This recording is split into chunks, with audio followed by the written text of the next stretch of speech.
Hello students, मैं सिमरन स्वागत करती हूँ आप सभी का आशीष तिवारी यूट्यूब चैनल पर। आशा करती हूँ कि आप सभी अच्छे होंगे। मैं इस चैनल के माध्यम से आप सभी के लिए लेकर आई हूँ एक वीडियो लेक्चर सीरीज जो बेस्ड है आपका ऑल यूजी कोर्सेज पर। ये जो आपका सब्जेक्ट रहने वाला है ये है वैल्यू एडिशन कोर्स का सब्जेक्ट आपका पंचकोश व्यक्तित्व का समग्र विकास, यानी पंचकोशा होलास्टिक डेवलपमेंट ऑफ पर्सनालिटी। ये आपका ऑल सेमेस्टर पे बेस्ड रहने वाला है, जिसको आज हम डिस्कस करेंगे। अगर आप डी यू सोल रेगुलर या किसी और यूनिवर्सिटी से ये सब्जेक्ट पढ़ रहे हैं तो ये वीडियो सीरीज आपके लिए बहुत ज़्यादा हेल्पफुल होने वाली है। हर चैप्टर को हम सिंपल भाषा में समझेंगे, इंपॉर्टेंट कॉन्सेप्ट को ब्रेक डाउन करेंगे और एग्जाम के पॉइंट ऑफ व्यू से भी डिस्कस करेंगे। तो स्टूडेंट्स, अगर आप D U SOL regular NC web या अदर किसी यूनिवर्सिटी से कोई और सब्जेक्ट समझना चाहते हैं, पढ़ना चाहते हैं आसानी से, तो चैनल को सब्सक्राइब जरूर कीजिएगा, वीडियो को लाइक कीजिएगा और अपने दोस्तों के साथ शेयर करना ना भूलें। एंड सोल से रिलेटेड डेली अपडेट्स के लिए आप हमारा व्हाट्सअप चैनल फॉलो कर लीजिएगा, ठीक है। आपको हमारे व्हाट्सअप चैनल पे सभी सोल से रिलेटेड डेली अपडेट्स आपको वहाँ पे मिलती है। तो चलिए स्टार्ट करते हैं। तो स्टूडेंट्स, सबसे पहले हम ये समझते हैं कि इस सब्जेक्ट में आपकी कितनी यूनिट्स रहने वाली है, यानी इसका सिलेबस डिस्कस कर लेते हैं एक बार। अगर हम इसके सिलेबस की बात करें यानी पाठ्यक्रम की बात करें तो इसके अंदर आपकी टोटल 4 यूनिट्स रहने वाली है, जिनको हम आज इस वीडियो में कवर करेंगे। टोटल आपकी इसमें 4 यूनिट्स है। यूनिट 1 जो है आपकी वो है व्यक्तित्व के तत्व, जिसमें हम जानेंगे कि पंचकोश क्या होता है, उसका सामान्य परिचय जानेंगे। दूसरा, मानव व्यक्तित्व के 5 ऐसे पहलू जो उसके व्यक्तित्व को निखारने में मदद करते हैं। फिर हम डिस्कस करेंगे कि अन्नमय कोश क्या होता है, यानी शारीरिक जो आपका शरीर है वो क्या होता है। उसके बाद हम जानेंगे प्राणमय कोश यानी जीवन ऊर्जा। फिर हम जानेंगे मनोमय कोश यानी मानसिक स्वास्थ्य। उसके बाद जानेंगे विज्ञानमय कोश यानी आपका बुद्धि। फिर हम जानेंगे कि आनंदमय कोश क्या होता है, सुख और आनंद दोनों में कितना अंतर होता है। फिर हम जानेंगे स्वास्थ्य जो है आपका मानसिक और शारीरिक किस प्रकार से आपका स्वास्थ्य होता है। ये सब हम आज इस वीडियो में डिस्कस करने वाले हैं। उसके बाद अगली वीडियो में हम डिस्कस करेंगे यूनिट 2। इसी तरीके से हमारी जो सीरीज है वो चलती रहेगी। फिर यूनिट 3 डिस्कस करेंगे, यूनिट 4 डिस्कस करेंगे। तो चलिए स्टार्ट करते हैं। सबसे पहले हम यूनिट 1 को डिस्कस करते हैं। अगर हम यूनिट 1 की बात करें तो यूनिट 1 डिस्कस करने से पहले मैं आपको एक छोटा सा इंट्रो देना चाहती हूँ इस सब्जेक्ट के ऊपर, जो आपको एकदम क्लैरिटी दे देगा कि ये जो सब्जेक्ट है वो आप क्यों पढ़ रहे हैं, किस लिए पढ़ रहे हैं और इसको पढ़ने का जो मोटो है यानी इसका जो मकसद है वो क्या है। देखो, अगर हम अपने इस सब्जेक्ट की बात करें, पंचकोश की बात करें, इस किताब की बात करें, तो ये जो हमारा सब्जेक्ट है, ये जो हमारी किताब है, ये सिर्फ हमें हमारे जीवन के अस्तित्व को ही नहीं दर्शा रही है, बल्कि ये हमारी किसको दर्शा रही है, हमारी आत्मा को भी दर्शा रही है। ठीक है, ये सिर्फ हमारे जीवन के उसको ही नहीं दर्शा रही है, जीवन के मकसद को ही नहीं दर्शा रही है, जीवन के अस्तित्व को ही नहीं दर्शाती, बल्कि ये आपके आत्मा को भी दर्शाती है। क्या आप सभी ने कभी सोचा है कि जो हम हैं, हम वास्तव में कौन है, वास्तव में हम कौन है? ठीक है, क्या आपने ये कभी सोचा है, इसके बारे में कभी विचार करा है? क्या हम केवल शरीर ही है, यानी जो हम है उसमें सिर्फ हमारा जो शरीर है सिर्फ वो ही है? क्या हमारी जो आत्मा है वो हमारे शरीर से जुड़ी हुई है? अगर है तो किस प्रकार से जुड़ी हुई है? क्या इसके पीछे कुछ और गहराई छुपी हुई है? तो ये सारे जो क्वेश्चंस हैं हमारे जो दिमाग में चल रहे हैं, इसके सभी के आंसर हमें इस बुक में मिलेंगे, जिसको हम आज पढ़ने वाले हैं, समझने वाले हैं पूरा डिटेल में। तो सबसे पहले अगर हम पंचकोश की बात करें, पंचकोश जो है आपका वो भारतीय दर्शन यानी इंडियन जो फिलॉसफी है आपकी, ठीक है, उससे लिया हुआ है। उसका उपनिषद है आपका तैत्तिरीय उपनिषद, ठीक है। तैत्तिरीय उपनिषद जो है आपका ये उससे लिया हुआ है। आपका जो पंचकोश सब्जेक्ट है ये उससे लिया हुआ है, तैत्तिरीय उपनिषद से, ठीक है। इंडियन फिलॉसफी से ये लिया हुआ है। इसके अंदर बहुत ही एक सुंदर गहरा हमें उत्तर मिलता है, वो है आपका पंचकोश सिद्धांत, यानी आपका जो पंचकोश का प्रिंसिपल्स है वो कौन कौन से हैं, वो क्या होता है, इन सब के बारे में आज हम जानेंगे, ठीक है। पंचकोश जो आपका सब्जेक्ट है इसका मीनिंग क्या होता है, इसमें कौन कौन से सिद्धांत होते हैं, तो ये सारी चीज़ों को आज हम डिस्कस करने वाले हैं, जो कि आपका भारतीय दर्शन यानी इंडियन फिलॉसफी से लिया गया, आपका तैत्तिरीय उपनिषद से लिया गया एक सिद्धांत है। अब हम बात करें पंच की, तो पंच का मतलब क्या होता है? अगर हम पंच की बात करें तो पंच का मतलब होता है 5, ठीक है, 5। और अगर हम कोश की बात करें तो कोश का मतलब होता है आवरण, ठीक है। अब इनको हम डिटेल में आगे पढ़ेंगे कि पंच का यहाँ पे 5 का क्या मतलब है और आवरण का क्या मतलब है। तो चलिए इसको स्टार्ट करते हैं। पहले इसकी भूमिका जानते हैं कि इसकी भूमिका क्या है, उसके बाद सारी चीज को हम सभी टॉपिक्स को डिटेल में कवर करते हुए चलेंगे। ठीक है, सारी चीजों को हम डिटेल में पढ़ते हुए चलेंगे। आपका ये जो सब्जेक्ट है वो बहुत ज़्यादा इंटरेस्टिंग है। तो चलिए स्टार्ट करते हैं। सबसे पहले हम जानते हैं इसकी भूमिका। अगर हम भूमिका की बात करें तो पंचकोश जो है, जैसे मैंने अभी आपको बताया, पंचकोश आपका कहाँ से लिया गया है? भारतीय दर्शन से लिया गया है, यानी आपकी इंडियन फिलॉसफी से ये लिया गया एक महत्वपूर्ण अवधारणा है, यानी महत्वपूर्ण कह सकते हैं हम कॉन्सेप्ट है, जो हमें बताती है कि मनुष्य केवल एक शारीरिक शरीर नहीं है, बल्कि उसके अस्तित्व में 5 अलग अलग स्तर है या परतें होती है। ये पांचों कोश मिलकर व्यक्ति के व्यक्तित्व, व्यवहार, सोच, भावनाओं, स्वास्थ्य और आध्यात्मिक विकास को बनाते हैं।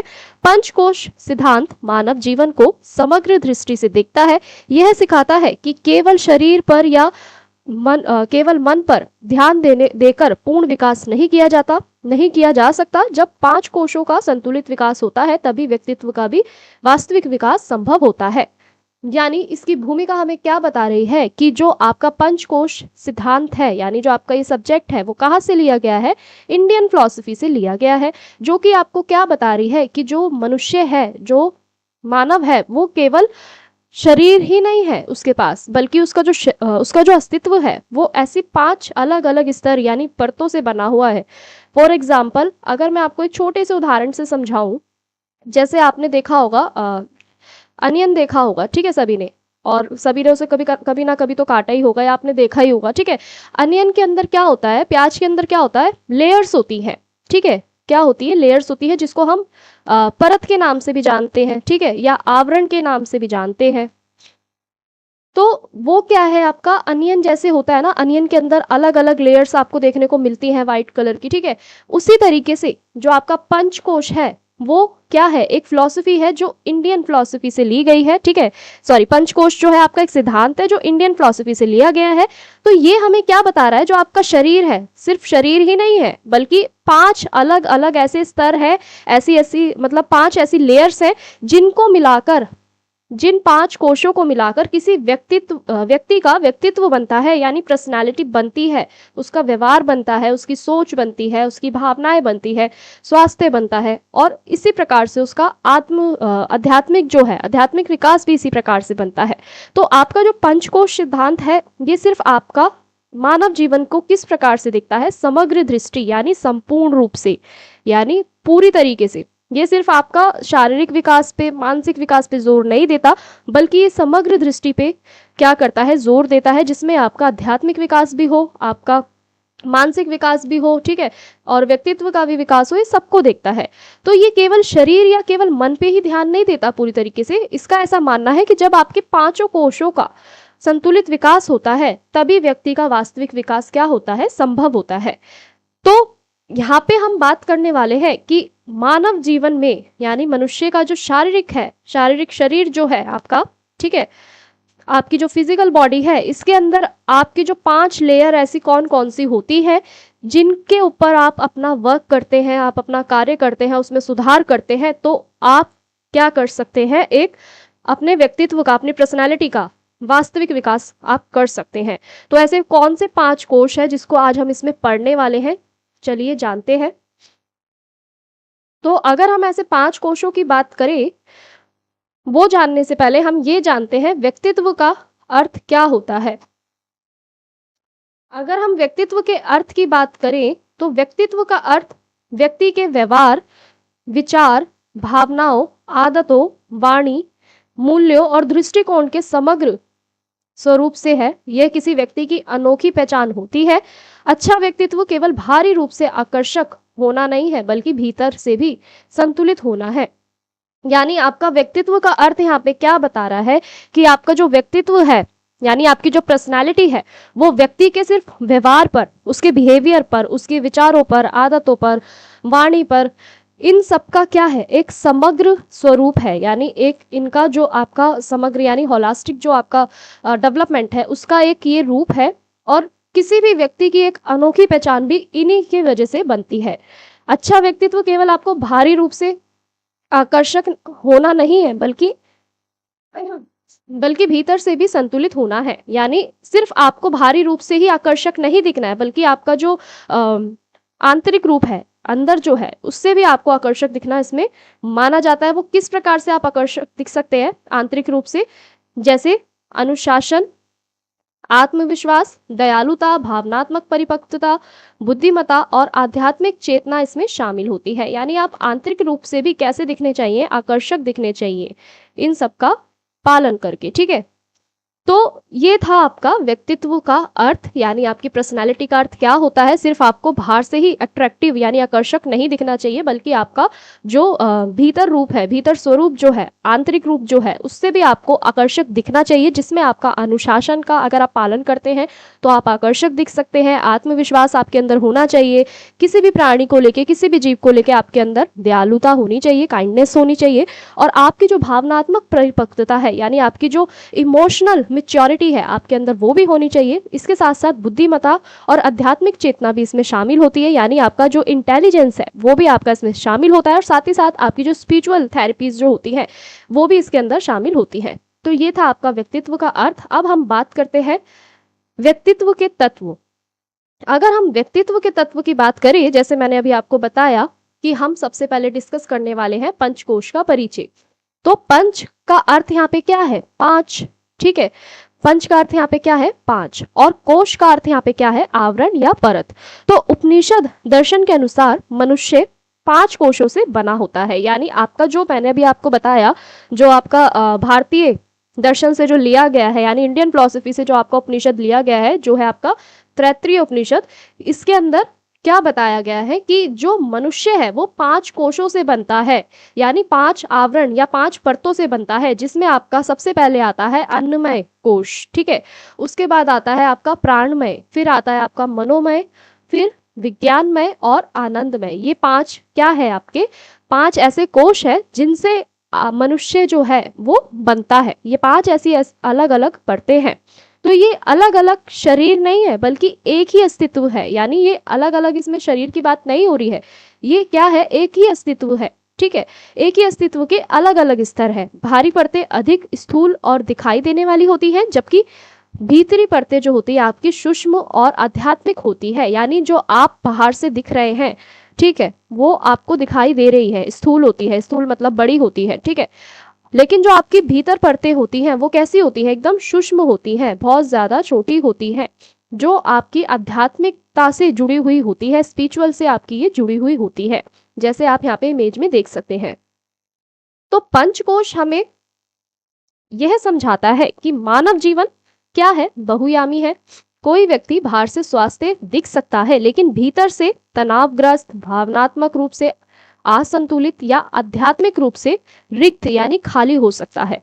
इसलिए समग्र विकास का अर्थ है शरीर, मन, बुद्धि और आत्मा सभी का ध्यान रखना। यानी आपने देखा होगा कि कई बार क्या होता है कि जो व्यक्ति है बाहर से बहुत ज्यादा, कोई भी इंसान है बहुत ज्यादा बाहर से स्वस्थ दिख रहा है, ठीक है, खुश दिख रहा है, लेकिन उसके अंदर जो होता है, उसके आंतरिक जो स्थिति होती है वो कैसी हमें देखने को मिलती है?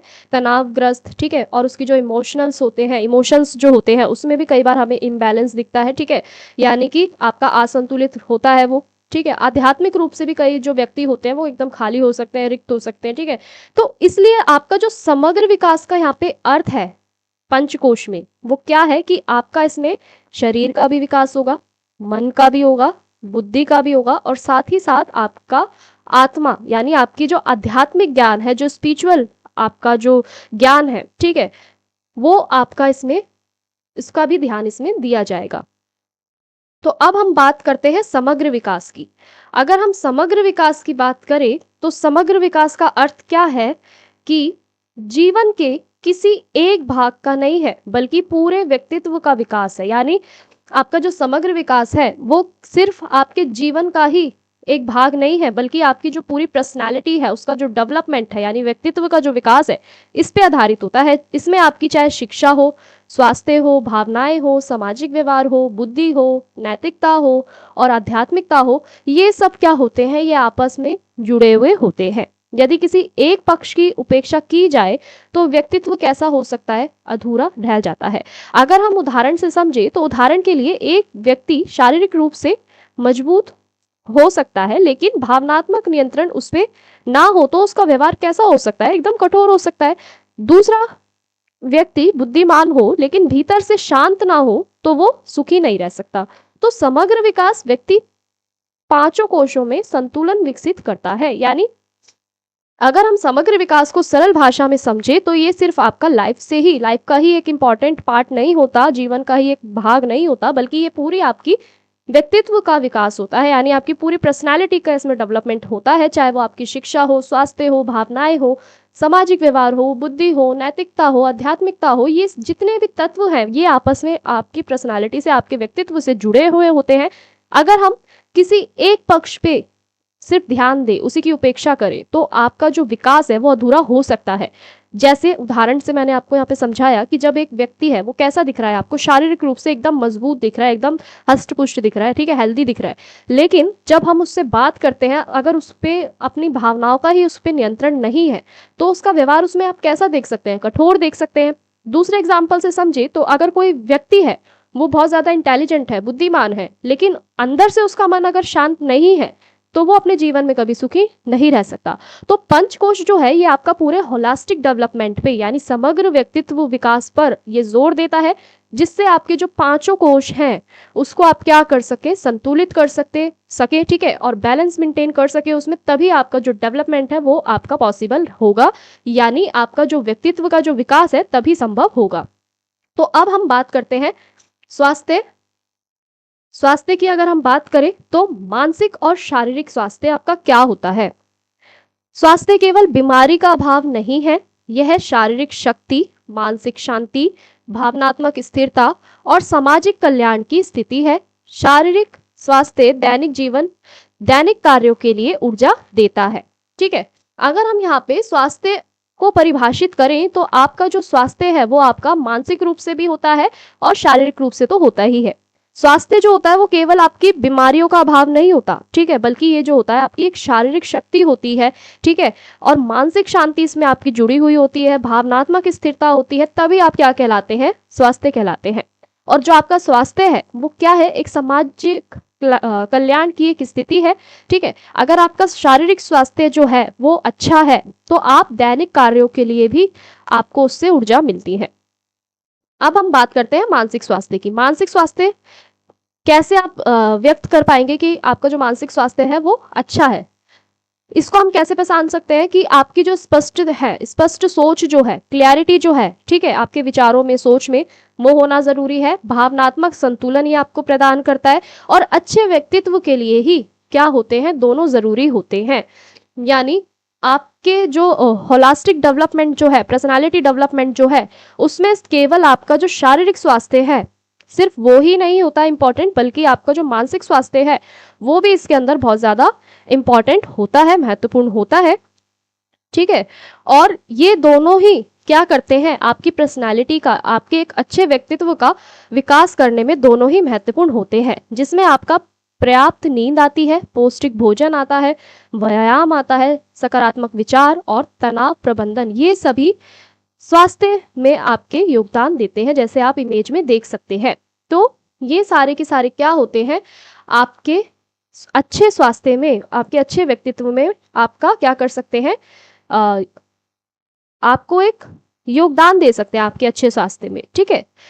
तो ये थी स्टूडेंट्स आपकी फर्स्ट यूनिट, जिसके इंपॉर्टेंट टॉपिक्स को मैंने शॉर्ट में आपको एक्सप्लेन कर दिया है। अगर किसी भी स्टूडेंट को ये नोट्स चाहिए है तो आप हमारे टेलीग्राम ग्रुप को ज्वाइन कर लीजिएगा। वहाँ पे आपको सभी नोट्स प्रोवाइड किए जाते हैं फ्री ऑफ कॉस्ट, कोई भी चार्ज आपसे वहाँ पे नहीं लिया जाता है। तो आप टेलीग्राम ग्रुप को ज्वाइन कर लीजिएगा, वहाँ पे आपको ये सभी नोट्स मिल जाएंगे फ्री PDF फॉर्म में, ठीक है। और किसी भी स्टूडेंट को कोई भी डाउट है, कोई क्वेरी है, तो आप हमें कमेंट सेक्शन में कमेंट कर सकते हैं। इसके साथ साथ आप हमें हमारे इंस्टा पेज को भी फॉलो करके डायरेक्ट हमसे पूछ सकते हैं। और डेली अपडेट्स के लिए आप हमारा व्हाट्सएप चैनल ज्वाइन कर लीजिएगा। अगर किसी भी स्टूडेंट को कोई डाउट है तो आप कमेंट में लिखना ना भूलें। और अगर आपको ये लेक्चर हेल्पफुल लगा हो तो वीडियो को लाइक करें, चैनल को सब्सक्राइब करें। मिलते हैं नेक्स्ट वीडियो में नई यूनिट के साथ। आप सभी का बहुत बहुत धन्यवाद।